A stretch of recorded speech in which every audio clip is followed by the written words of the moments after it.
Awesome. How you doing today, Chris? Doing well, thanks. Yourself? Not too bad. Not too bad. I am gonna just keep an eye on the users here, just to wait for some folks to join us. And I'm really excited that you're here today and to chat with you. Excited to be here. I mean, I do chat with you frequently, but Fair, but there aren't usually people watching. That's true. That's true. Unless. I mean, isn't the NSA always watching?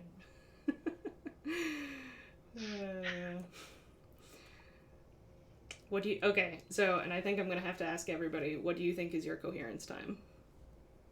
Hmm. Hmm. Depends on if it's a virtual beers night or not. That is fair. That is fair. Well, let's maybe get started here real quick. So, welcome everybody to Coherence Time. The intent or purpose here is I'm going to find interesting folks who are in kind of the quantum computing space, have them on, and we'll talk about whatever's interesting to them, what people have questions about, topical things. So, yeah, I think so.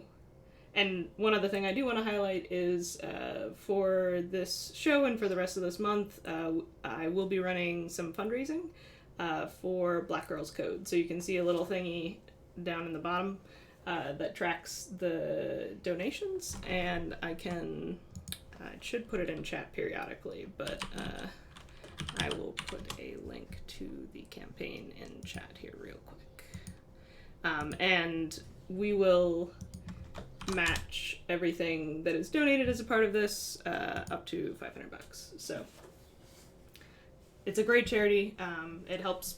So it's called Black Girls Code, and it really does a good job of helping to kind of provide support and resources for Black women in the tech space. So cool. Let's see. Should I do an introduction of you? I don't know if I could encompass everything. But so my guest today is Dr. Chris Granade. I know him, or know them for a variety of reasons, the least of which we went to grad school together at the University of Waterloo, so that's where we met. And we're currently working on writing a book together called Learn Quantum Computing with Python and Q#. And Chris works at Microsoft on the yeah, thank you for the link. And we also there's also a dog involved here, Chewy, who will probably periodically wander through the screens. You heard a dog go outside. Probably. Anyway, so yeah, and I was in the middle of saying before she interrupted. Chris works at Microsoft on the Q# and QDK team, working on the libraries for Q#. So yeah, maybe we can. And I also want to make sure, chat, please feel free to ask questions at any time. So I have a bunch of questions lined up, but I'm sure this will be more interesting to you folks. If you have questions, please feel free and ask them, and we'll get to them. But probably the first question I have for you is, so what do you actually do as a quantum developer? Is that your actual title?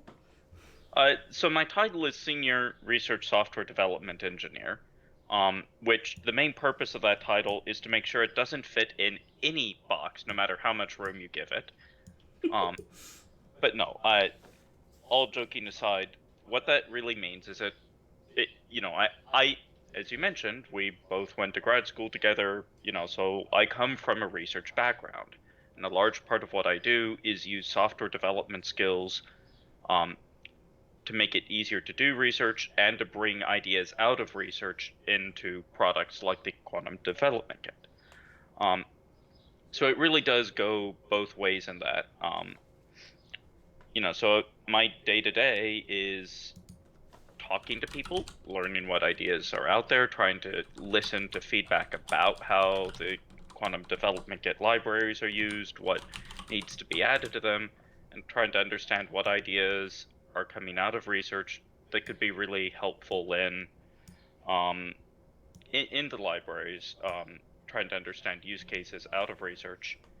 I mean, it's obviously not just research, like it's something where, anybody can get their hands on and get started, but a lot of the ideas that have helped enable that come out of research. So that's, part of where that perspective comes from. You don't have to be a researcher for that connection to matter and to help you get what you want to get done. Nice. So, as if I were someone who was kind of just not in that research space, uh, all right, checking my posture. Thank you. It does get very challenging in here, especially because Chewy likes to push chairs, office chairs, and he will ruin that. So I think the kind of maybe to build on that, the question I was going to ask you is, if I were a regular software dev, maybe I do Django and Python stuff, or maybe I do Ruby on Rails. Who knows? Mm-hmm. What does quantum computing mean to me? Like, is it something that I should, like, I mean, okay, obviously the context here is we're all interested in it, so where does that fit in kind of my potential interest space? I mean, honestly, that's a very personal question, I think. Like, everybody has different reasons they're interested in the different technologies that they're interested in. And there are many absolutely fascinating, wonderful technologies that I do not care about at a personal level. And that's okay, because there are passionate people in wonderful, driven communities who go make sure that that all works, and that drive those forward. Similarly, there are probably some really boring things like RFC 2119 that I give too much, care about. So, like, interest is always a very personal thing, and so I can't just give the one reason why you should be interested in quantum computing. Sorry, I just was looking down and I realized somebody donated $100 already. Oh, This is wow. awesome. Thank you. Was there a way? I don't think it popped a notification. It said it's anonymous. The notification said it's anonymous. So thank you, anonymous. Yeah, thank you. This is awesome. Absolutely. But yeah, I guess to answer, I can't really give the reason you should be interested, or, you should be interested. It's not prescriptive like that. But I can say some of the reasons that I find quantum computing is interesting and how I think it fits into things. Maybe there's some inspiration in that. Maybe you care about quantum computing for a completely different reason. Or maybe somebody in the audience doesn't, but they just want to know what it is. Like, that's all cool. Like, interest is really personal. So I guess to that end, one of the things that got me started thinking about quantum computing way back when I thought of myself more as a physicist than as a software developer, was quantum computing is the first model of computation that is really different in a fundamental way, right? Like, I can take and make a computer out of billiard balls, right? And it's not going to be efficient, it's not going to be fast, but every other computer that I can build is effectively a faster, better, lower energy version of something I can make out of billiard balls. And maybe we're talking about size of the planet versus something that fits on a chip, but it's still constant. It doesn't scale fundamentally differently. Quantum computing isn't. Like, I might be able to simulate it, with a classical computer, but it's that exponential overhead tells me that there's something different going on. Not that it's exponentially more powerful. Difficulty to simulate doesn't directly translate to power, but that it's a hint that there's something really interesting going on there. And so a lot of the early research started looking at where you could find examples of quantum computing just being more powerful because it is fundamentally different. And it challenges a lot of our ideas about what computation is in terms of complexity theory, So there's this very old idea that's the strong church Turing thesis that says that, it's basically a more formal version of what I said earlier about billiard balls, that all classical computers are, in some mathematical formal sense, equivalent. They might be different up to constants or even polynomials, but they're all roughly equivalent, and just improvements on the same kind of thing. So it's a counterexample to the strong church Turing thesis, and that tells us something really fundamental. And I was interested in that from the physics perspective way back when, because when I think of billiard balls, and what makes that a really interesting model is I only have to tell you Newtonian physics. I don't have to tell you anything about electromagnetism. I don't have to tell you anything about anything other than laws of motion. That's it. And you can already get computation out. It's immensely difficult to write down a physics that doesn't allow computation. So there's this real close interconnection between what we think our world is made of and what we can compute in it. And there's all these kinds of hints, everything to um, how much stuff you can have in one place before it becomes a black hole depends on how much information is stored there, not its mass, not its um So like where I keep emptying my recycle bin to. I, I mean, if you have enough in your recycle bin to form a black hole, you have other problems, I'll put it that way. But and all of these are kind of hints that there's this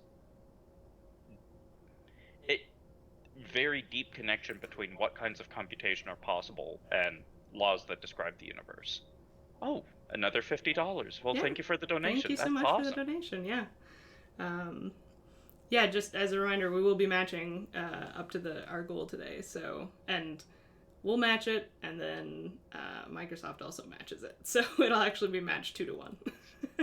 Um, um, but yeah, so I guess that's a reason to find interesting. But I don't mean to say you have to be this physicist, right? That's not the point. It's that is one reason you can. Another reason is I want to do cool stuff, and this is a faster way to do cool stuff. Where cool stuff could be things like factoring integers, or could be things that have a lot more practical impact on day-to-day life, like trying to understand material science, understand chemistry problems, and things like that. The sorts of computational problems that we spend immense amounts of classical computing time to go solve, but, we think we can solve significantly faster on a quantum computer. So, those are as almost far apart from each other as you can get. One side like sipping tea or sipping coffee. Yep, that's um, discussing the mysteries of the universe, and the other being, I want to get shit done. But both are completely valid reasons to care about quantum computing. Um, I mean, heck, there's even a lot of impact that say just if you think about what programming languages are. Right, that there's some really neat ideas in programming languages that come from thinking about quantum computing. Um, so like we've seen in the past few years, linear types emerge in classical programming languages. Like even things like um, Rust or C++11, adopting them to track concurrency safety. And those are ideas that you can trace back to thinking about quantum physics and ideas like no cloning theorem and how would you formally represent that in a programming language, and it propagates all the way forward to, oh, okay, even if I don't care about quantum directly, thinking about quantum and learning about it can help me get new ideas that apply in completely classical contexts. And in fact, we've seen a number of neat new classical algorithms come along that started by coming up with a quantum algorithm that runs on a quantum computer and then going, wait a minute, I didn't actually need the quantum computer for that one. Um, Many of them we still do, but occasionally we go in after coming up with a really neat quantum algorithm, find that it was a really neat classical algorithm all along. It's just easier to think about quantumly. Sorry, that was a long-winded answer. Sorry. No, that's fair. um, I think that makes a lot of sense. And I guess maybe to so we've kind of established maybe why someone might be interested in this. Um, what so can you give us the TLDR on what you worked on for grad school and kind of like what in quantum computing is most exciting to you? So I worked in grad school a lot on an area of quantum computing with an acronym so terrible only the government could love it. QCVV. So quantum characterization, verification, and validation. Which is the part of quantum computing that deals with the classical statistical problem of how to figure out what in the heck is happening on your device from the classical data that you put in and the classical data that you get out. Right? So if you have a quantum computer and there's some noise acting on it, I mean, noise happens in every electronic system. If I think of like a transistor, one of the things that makes a classical transistor work well is if the voltage is not perfectly 5 volts or not perfectly 0, by the fact that, I'm applying a binary encoding, I can not worry too much about that noise, and I can treat the fact that I have lots of electrons going through that transistor as a kind of redundancy, a kind of error correction code. When I'm talking about, a single quanta, a single spin, or if I'm talking about a macroscopic property of, like a superconducting qubit or something like that, where I'm still thinking about what's effectively one quantum system just now spread out over. I don't have that same kind of redundancy, and so that same kind of noise matters a lot more to what I'm trying to do. And so if I want to go assess what the noise levels are in a quantum system, what kind of noise is acting there, so that I can go solve it. Um, I really don't have a great recourse for that other than send data in, get data back out, and try to work out the puzzle between there, right? Because I don't magically have a way to just look at what the noise is. I have to infer that, and that's a statistical problem, or rather, a whole host of related statistical problems that go under the heading QCVV. So for instance, you might talk about state or process tomography. You may have heard those terms before, or gate set tomography, Hamiltonian learning, randomized benchmarking. What they all have in common is that they're classical problems that you could have written down without having a quantum computer to think about at all, but they're weird from a classical perspective, but they're perfectly natural thinking of it as, hey, I'm trying to learn something about a quantum computer. And so you get things like one of the simplest problems that comes up in QCVV is imagine you have a coin that you flip, and there's some unknown bias to that coin. But before you can look at the coin, somebody else flips another coin, and then if it's heads, flips your original coin before they show you. Right? So you don't perfectly see the outcome of your coin flip, and you're trying to estimate the bias of this coin, given somebody else, some like 10% of the time flips it again before you see it.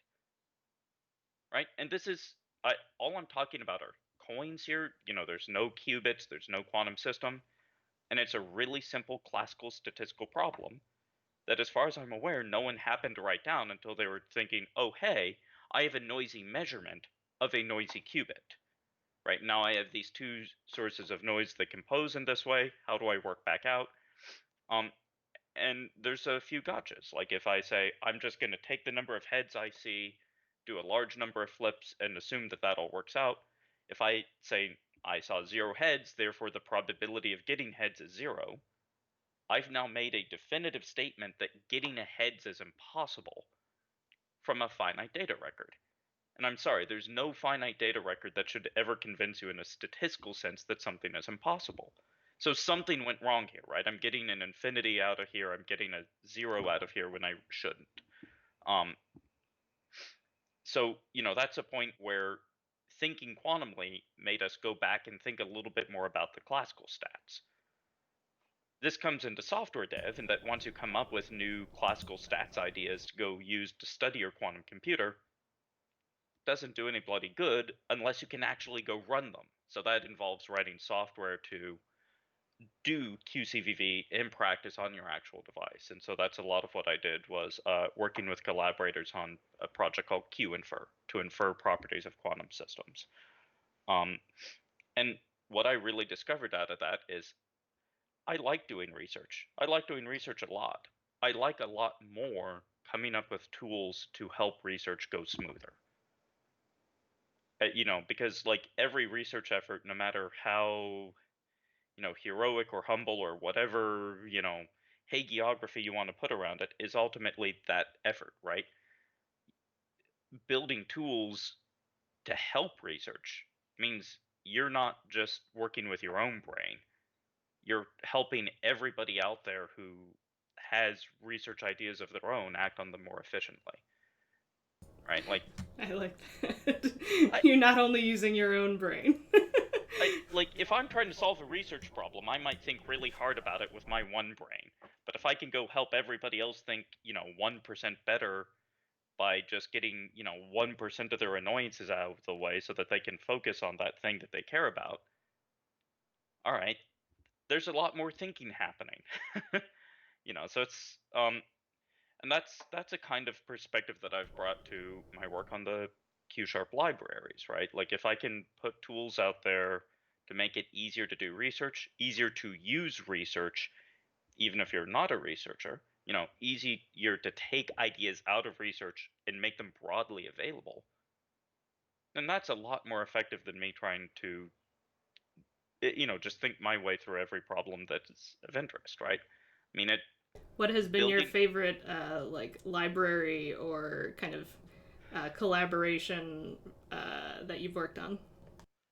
I mean, I definitely really like Unfer. That was a really neat one to see just how many different people could get use out of that to go solve, problems they had in their experiments. But, honestly, I think what I've really enjoyed with the Q Sharp libraries has been just some of the basics, getting the basics out of the way and getting us, to sort of the right language. And here I don't mean language in a programming language sense, but language in you know, the human language sense, like an easier way to talk about things. Um, that I played a lot of, games on the Sega Genesis and Super Nintendo and everything back in that era. Um, and every one of those games was probably written in assembly or very low level C. So you can do amazing things by thinking single instruction by single instruction. Absolutely no doubt. But it's hard as hell. And, if you're trying to do something difficult, like, solve a really complicated chemistry problem, you want all of your tools to make that easier, not impose their own difficulties. And so part of that means going back and looking at how we talk about programs, how we talk about what it means to write out a quantum program in the first place. And what we've done with a lot of the standard libraries is connect that back up to ideas of iteration, like you might expect from Python and list comprehensions, or C sharp and LINQ, right? Whatever language that you'd like to work with. So that instead of drawing a picture that I have to generalize in my mind, I can write down the pattern that generates that picture. I can talk in terms of iteration and patterns and build things up more quickly that way, and have more readable code at the end. Um, and it's that high building up the right set of basic concepts to support higher level programming. That's been really rewarding because it means it's a shift to just making it easier to talk about quantum programs, and that's really important. Yeah, I think that that is similar to a lot of the questions or feedback that I see on either Stack Exchange or like the Q Sharp community Gitter, where a lot of people tend to think in terms of the gates and like circuit diagrams and stuff, and that kind of does bias towards this lower level thinking, which to me, like having worked as like a product development person working on FPGAs, like it feels like trying to program at the FPGA level versus, programming in Python. Yeah. And, both obviously have good uses. They're, you can't have one without the other. Um, well, okay, maybe you could have FPGA without Python, but, they both serve different purposes and allow you to kind of achieve different things. So, I think that's exactly it. They let you achieve different things. They're both really important. None of this is to say classical or quantum assembly, either one is bad. I mean, I enjoy the heck out of 16-bit games. I mean, how much of it, that entire era was written in assembly. Like there's some really amazing things that can be done that way, and people were able to use that sort of low-level thinking to pull all sorts of weird tricks and extract as much as they could out of hardware that's really tight like that. Um, I but at also want this, to point out we just got a new subscription from Fermi_0, who I believe is Steve. nice. So, which he didn't work on. Did he work on Cunifer as well with you? Uh, oh yeah, a little bit, but more on instrument kit together. That was Right, a lot of right. fun as well. I wanted to pull that one up because this also helped me a lot when I was doing grad school work. Um, Here, well, why am I searching there? I'm on GitHub already. uh, but yeah, so I mean, it's Oh, not under Microsoft. Damn it. Sorry, keep talking. like a lot of so I mean, it all by way of saying nothing about assembly is bad, and in fact, even in Q Sharp, if you want to work at closer to the assembly level, you can write instructions out one by one. But the point is, like, we go and look at all the history of classical languages since assembly, and those abstractions really buy us something. It can buy us something in terms of maintainability, making it easier to look at the structure of larger programs. It can buy us something in terms of accessibility, that you don't have to think at the individual instruction level, and that opens up to a broader community. It can open up to collaboration, that you can share a code base and more easily separate between the different parts of, so that you can have that rich collaboration. Um, so we see that there's a lot of advantages to that kind of abstraction. And that's a really neat opportunity that we have with quantum programming as well. And what I'm really happy to work on supporting from the Q Sharp libraries is it's really building those abstractions is a really important part of building that community. Nice. Um, so maybe to kind of another question I had that since you kind of brought it up earlier with Sonic and whatnot, what does a quantum developer do for fun? I don't know, what does a person do for fun? I mean, statistically speaking, a quantum developer climbs rocks for fun, but that's not me, so I can't really speak to that. But I mean, quantum. All jokes about rock climbing aside, like, uh, um, It is true. Puns are pretty like competitive level puns are one of your pastimes. I it, will second that. no, I mean it's what do I do for fun? I mean, it was just a couple days ago. We got the kayaks out, went on the lake, and it was absolutely beautiful. I was kind of confused though when we went past that one boat and it said for sale, but I didn't see any. It was a yacht. So I don't know. Like, there's a lot we do for fun. Whether it be kayaking, whether it be tabletop games, whether it be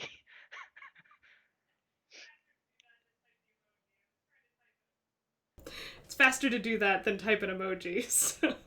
got it. Um, but I mean, it.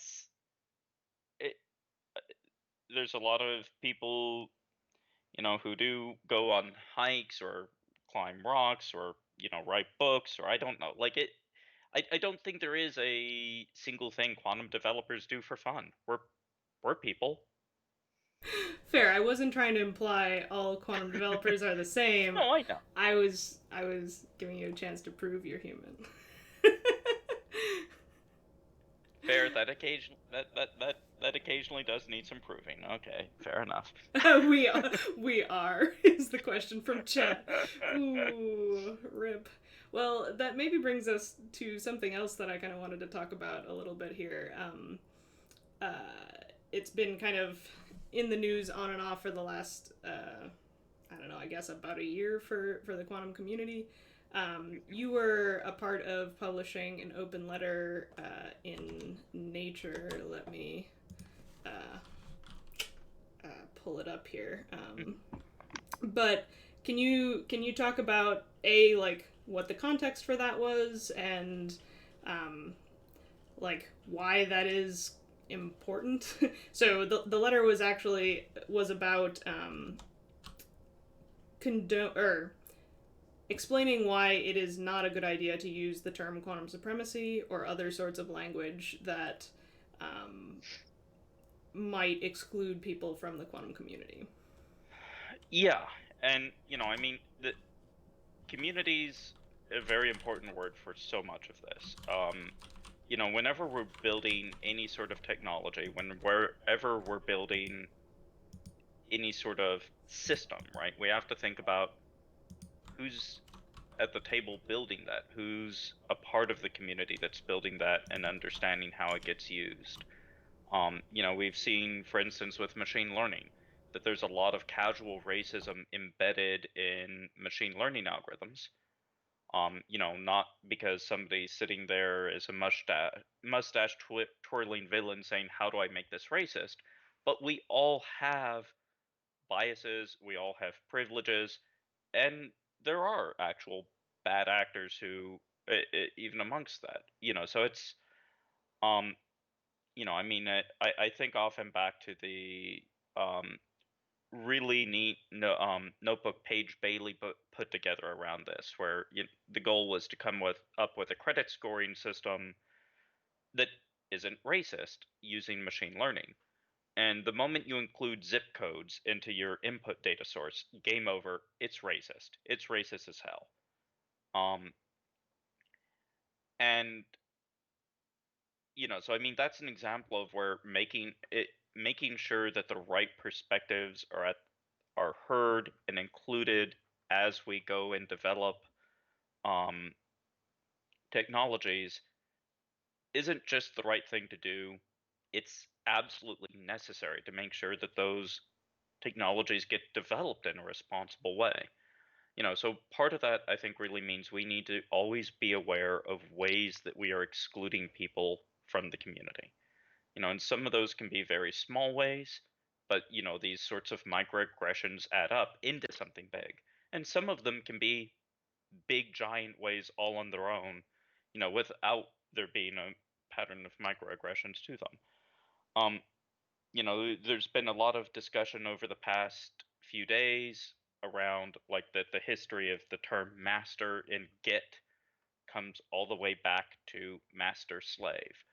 And that's something that it takes up space in your brain to think about when you read technical terminology like, hey, this is what that term means.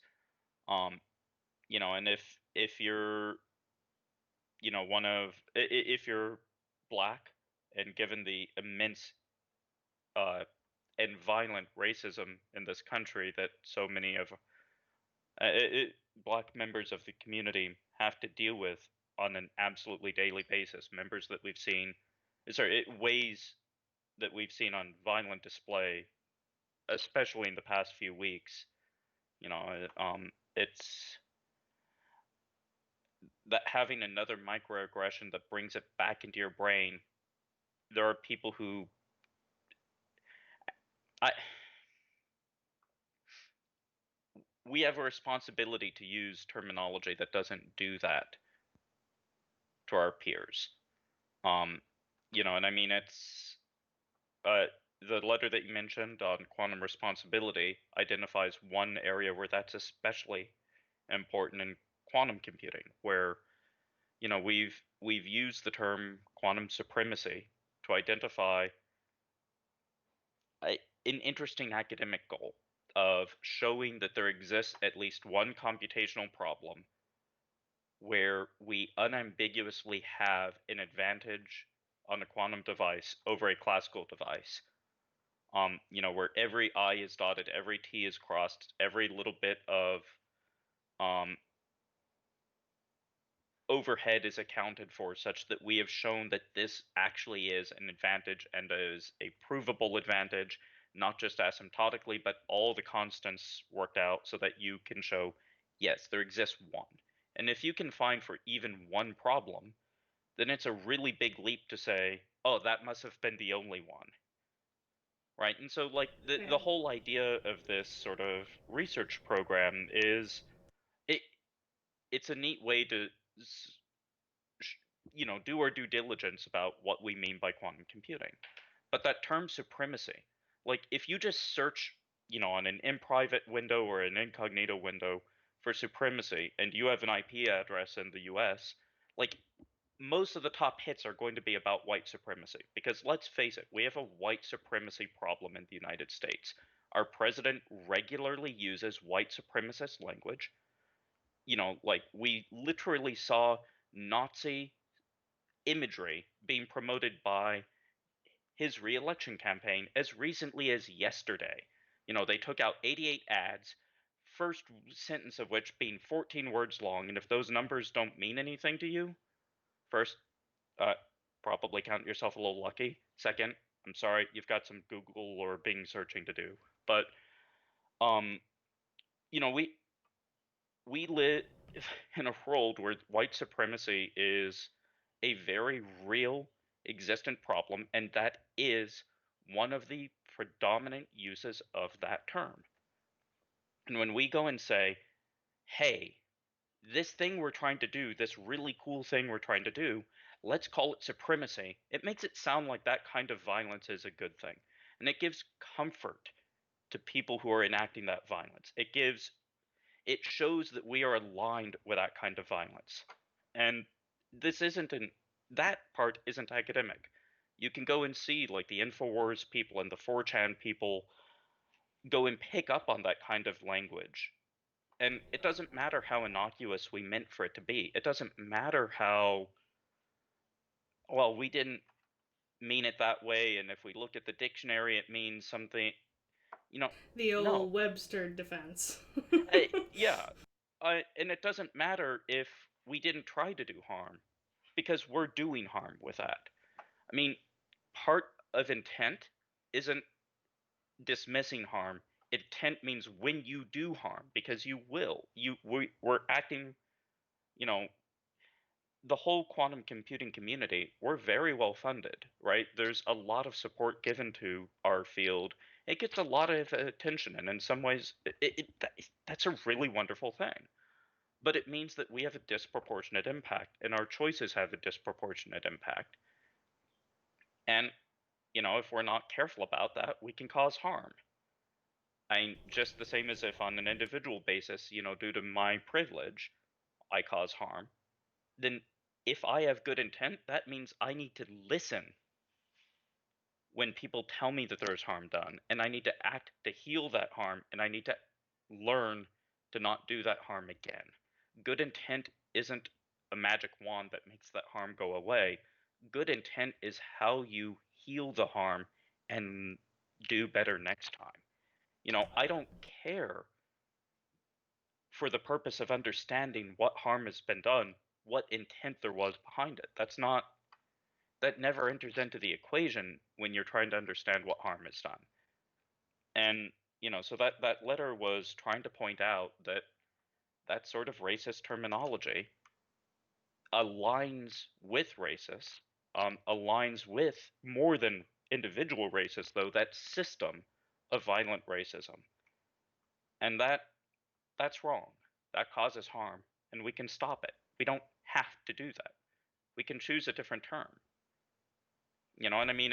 I come back to, things like choosing master versus master slave as a dichotomy versus primary or secondary.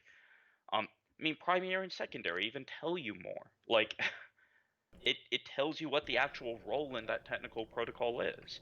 Maybe it isn't primary, secondary, in which case you choose other more descriptive words. Um, whitelist, blacklist. Like, what does that tell you? Allow list, deny list? Oh, the allow list allows things. It's more descriptive. It's like, More descriptive names are more descriptive. I always think back to there's this really wonderful political cartoon from like 20 years ago, probably now, about like a scientist giving a presentation on all the nice things that would happen if we took climate change seriously.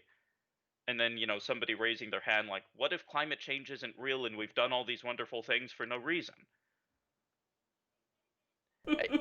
It's like, Oh no, we've still done wonderful things, exactly, so. so it's like not choosing a more descriptive term because the reason somebody brought up that more descriptive term was to argue against racism tells us that it is more important to shut down conversations about systemic and violent racism than it is to actually describe a technical problem. And if people's priorities are so invested in that, I mean that's not good. And I think we really owe it to our community to speak up about that and do better. And I think that's where a lot of that quantum responsibility letter really came from, and where the Quantum for Black Lives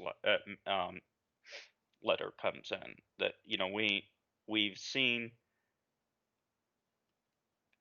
another very stark reminder of the kind of violent white supremacy that has defined the United States of America since before its inception. Um, none of this is new. I mean, you can go read as much as you like about the history of policing, and you will learn more ways in which the entire institution arises out of white supremacy. And So maybe as a question that I often see coming up with this a lot is, well, I'm not from the U.S. I'm, you know, from wherever else, and in my language, supremacy doesn't matter, or like that word doesn't have that connotation, like. And I feel like that's fairly commonly used as a defense for why it's okay to continue using these terms. yeah, and I mean, there's even some amount of fairness to that. I don't want to say, that the U.S. should dictate how all language is used everywhere. That's obviously problematic in and of itself. But on the other hand, it's certainly worth remembering that, the quantum computing community is a broad international community, and yes, that includes people in the United States. And just as I would avoid, if you told me a term that I was using had an unfortunate connotation in another language, that uh, I, like I feel like the right response to, oh, I didn't realize it had that connotation in American English, is to say, oh, I didn't realize. Let me go fix that next time. Right? I mean, mistakes happen. Like I I mean, I think of all the, times I've, even like maybe told what I thought was an innocent joke, not realizing some uh, meaning to a word or something like that. I mean, I like a lot of things in our language can be racialized, you know, in surprising ways, and I don't, especially when more descriptive terms exist anyway. I don't think there's anything wrong with making a mistake, acknowledging you made a mistake, working to heal the harm caused by that mistake, and then not making the same mistake again. And I mean, that's kind of how I see that. Yeah, I mean, I think so. Having also helped put together the Quantum for Black Lives letter, I think it really a big part of it is doing the research and trying to understand the harm that these cause ourselves. it is not the responsibility for Black people in our community to have to constantly explain this to us, to have to constantly, like, you know, because this is a very common pattern even in other forms of harassment, where it's like, well, we can pick apart each, like, tiny thing that, microaggression that is like, well, that wasn't really that bad, I didn't mean it that way, but it's like that what that tells you or communicates to me is that that person actually just doesn't care about not hurting the other the next time. They want to ignore that and continue doing what they're doing. And so maybe along with the letter that we published, there's a page of some resources to kind of get you started. I know something that at least I've personally been doing is I've been trying to. There's a lot of good reading lists floating around, trying to actually do some of that reading myself, because I don't think the ratio or representation of Black quantum physicists, or even quantum science in general, is very high at all. Like, I mean, and that's where I totally agree about, learning more. Today is every day is a great day to learn more about how the privilege we each individually have, and we all have different forms of privilege. Whether it be, that I'm white, there's a significant privilege that comes with that. I'm relatively able-bodied, that there's a number of these forms of privilege that color how I see the world, that affect how I see the world. And going and learning other perspectives, going and understanding other perspectives, going and seeing the data, seeing the lived experiences, seeing the history that I don't see without that active listening, without that active learning. It's always a great day to do that, because the more that you learn, the more likely it is you'll be able to avoid dealing harm. It, I think the thing that just really tears me up inside so much about this is that privilege weaponizes everything you do. Like, having good intent doesn't mean that when you act with, the violence of society at your back due to that privilege, that good intent doesn't mean you won't cause harm. If you're constantly carrying and swinging a society-shaped weapon around, that's going to hurt. And it's on you and on me, and on all of us who have any form of privilege, to learn how to minimize the harm that does by dismantling those systems of privilege. Today is an especially wonderful day to dedicate time to doing that. It's Juneteenth, and that's, even just a few years ago, I didn't know what that was. That wasn't something that was covered in, like, history books that I read. It wasn't covered in, like, standard curricula. It wasn't. So that was a point where I needed to go learn the history of what Juneteenth is. It's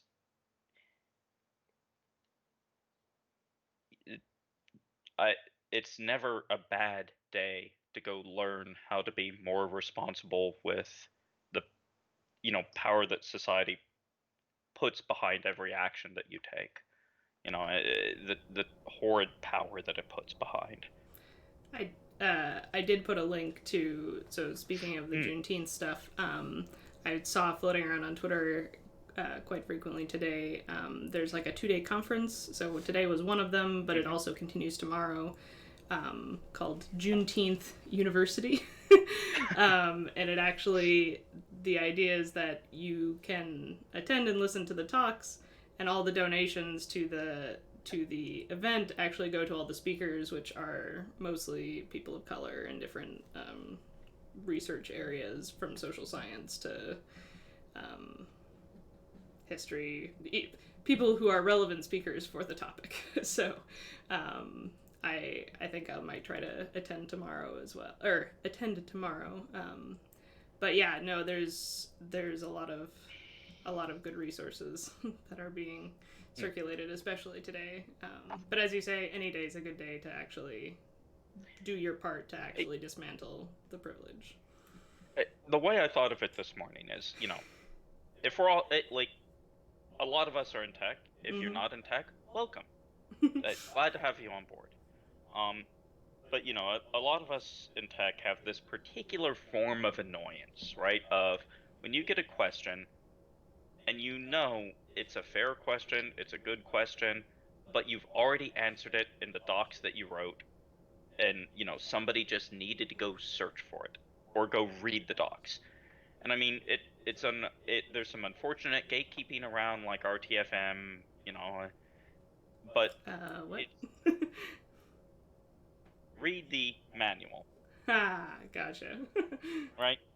That so I mean that frustration can all too easily be bent into a kind of gatekeeping.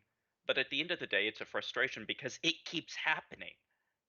You write beautiful docs, you write beautiful books and blog posts and articles and tutorials and videos, and people learn from them.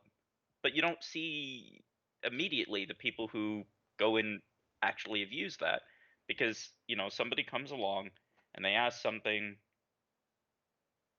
and they didn't read the docs first. How do I install this again? Why It, is it not working? and I mean, it, it, I don't want to do that to my black peers by saying, hey, what's racism again? And how does it affect you? What is this intersectionality? What is privilege? You know, tell me why we need to keep affirmative action, right? That's reading I Is can go this do. I can go racism? look that up. If there's places where I don't understand, that's an opportunity to go learn more. If I'm in a conversation with somebody and they use something I don't understand, a term I don't understand, I can go read about it.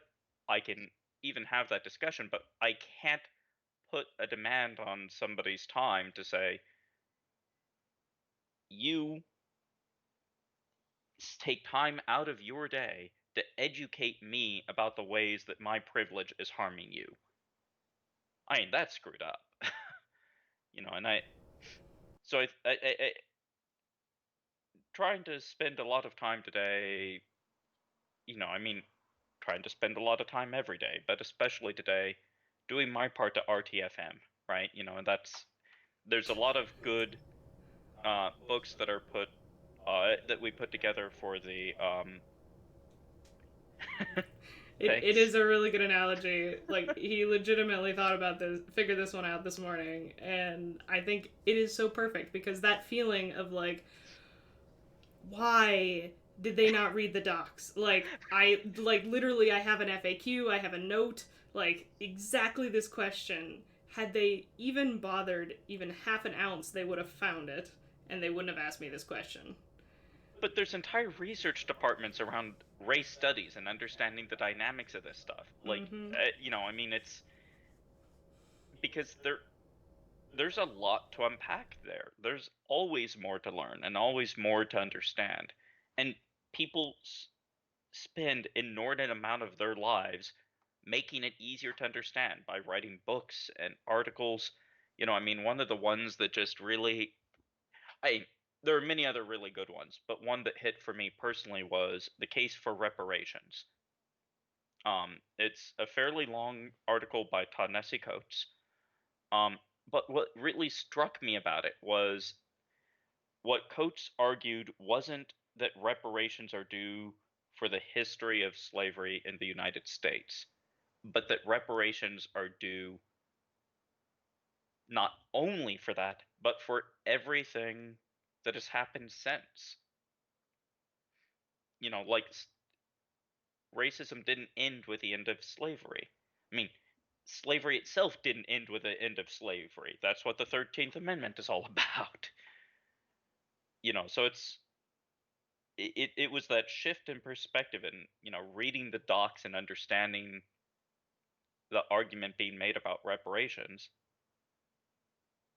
helped me understand that whole national level conversation about race in the US and understand that, hey, no, reparations aren't just for history, they're for the present.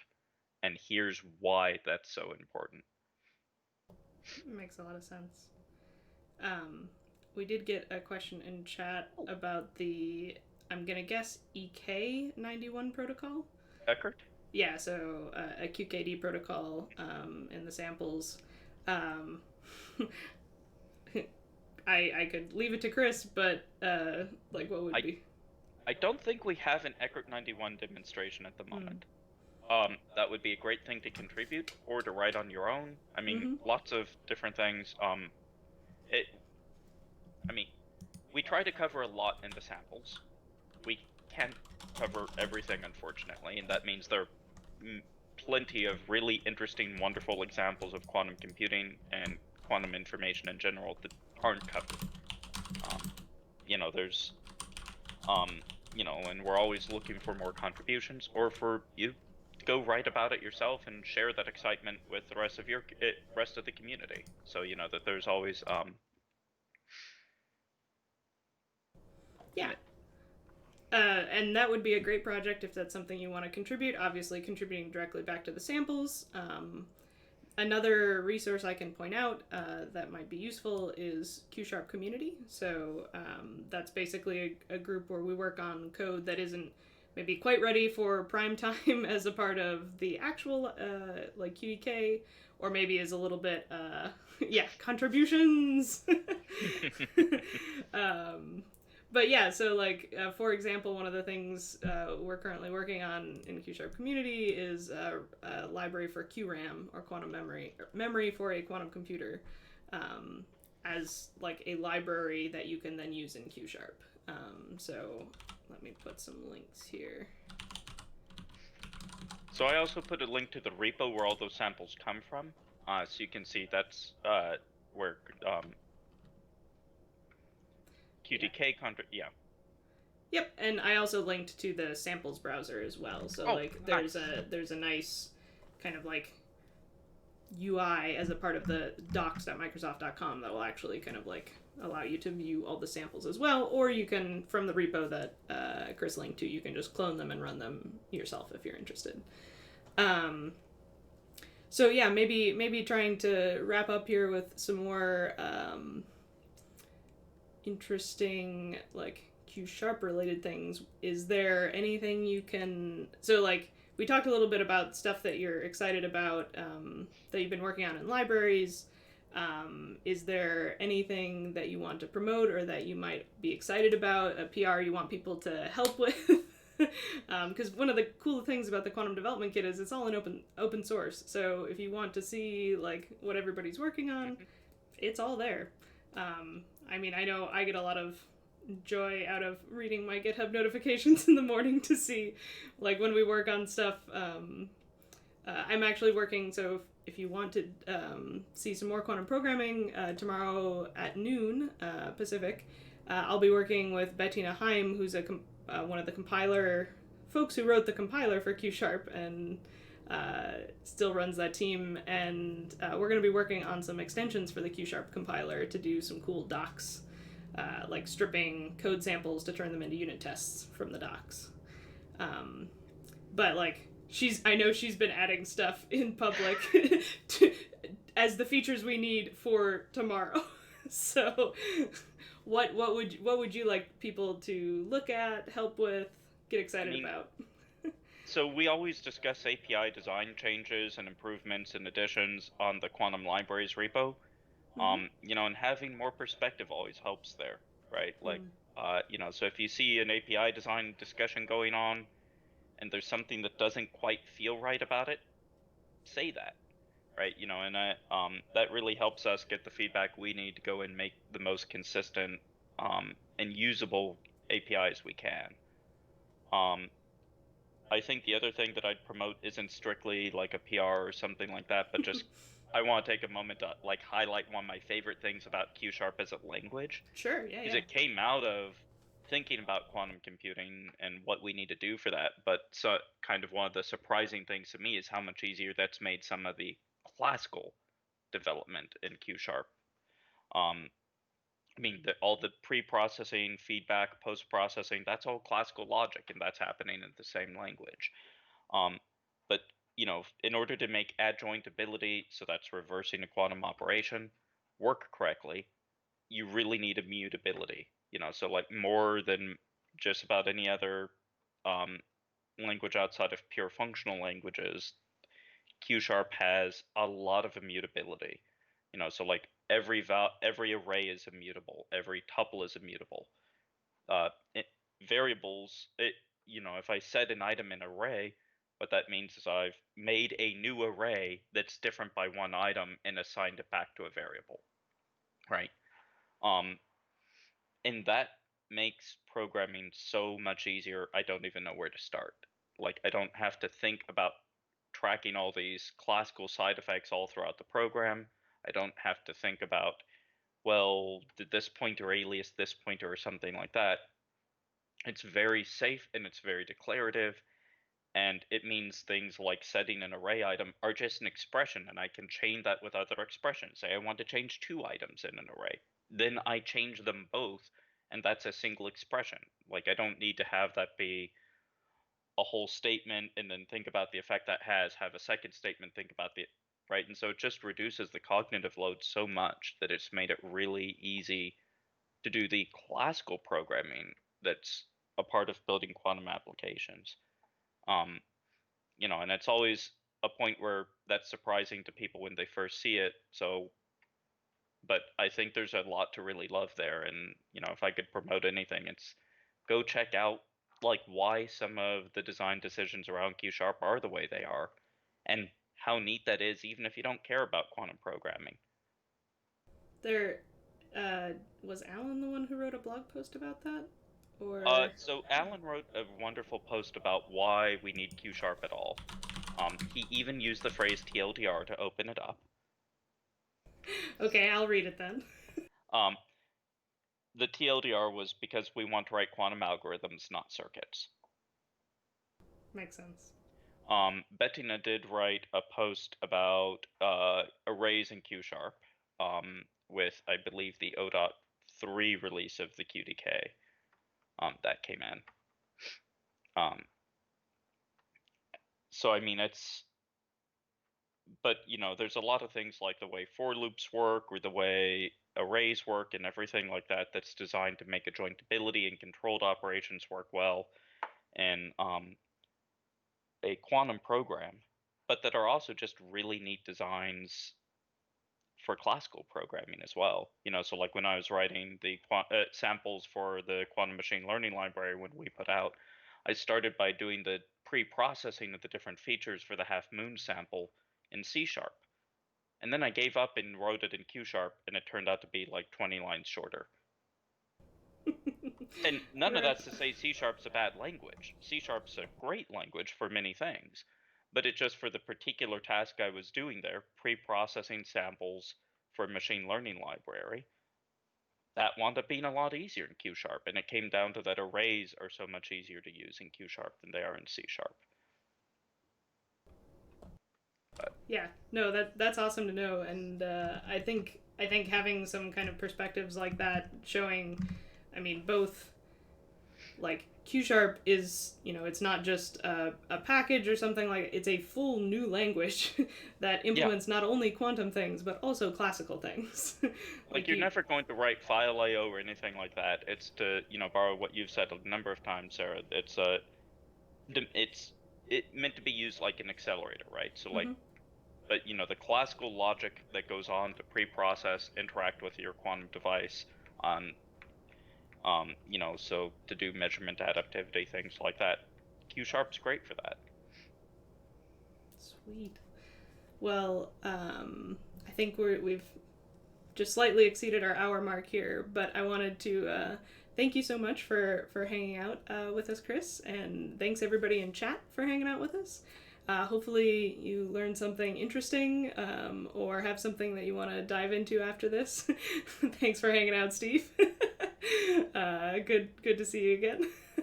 And yeah, I'll be around tomorrow for Quantum Develop with me at noon Pacific, and I also this week started adding some other new programming. So on Tuesdays, I also do Quantum Office Hours, where come and ask me whatever crazy questions you want. I will try to answer them, preferably about quantum computing. I don't know if there's other things. I can't necessarily help with arbitrary topics, but kind of like if it was at university, office hours, go ask your TA or whatever for help on stuff. So we'll see. I had a really good time this last week. We talked about a lot of interesting questions about like IP law and quantum computing and stuff like that. So yeah, thanks everybody for joining, and remember, Black Lives Matter. So have a good weekend. Bye everybody. Take care.